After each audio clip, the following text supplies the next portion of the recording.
భారత మాజీ ప్రధాని మన్మోహన్ సింగ్ దేశానికి అనేక సేవా కార్యక్రమాలు చేశారని స్మరించుకుంటూ సిద్దిపేట జిల్లా నంగునూరు మండల కేంద్రంలో గ్రామ పంచాయతీ కార్మికులు నివాళులర్పించారు.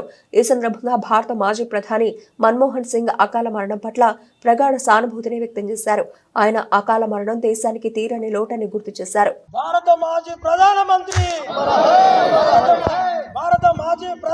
గారు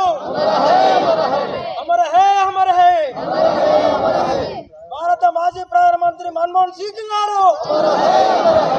భారత మాజీ ప్రధానమంత్రి మన్మోహన్ సింగ్ గారు నిన్న రాత్రి 10 గంటలకు అకాల మరణం చెందిన దానికి నంగనూరు మండల గ్రామ పంచాయతీ కార్మికుల నుంచి సంతాపం వ్యక్తం చేస్తూ ఆయన గత 92 ఏళ్ళుగా ఆయన సుదీర్ఘ ఆయన బతికుండడం చాలా సంతోషకరం. ఆయన లేనిది ఇప్పుడు మనకు చాలా బాధాకరం.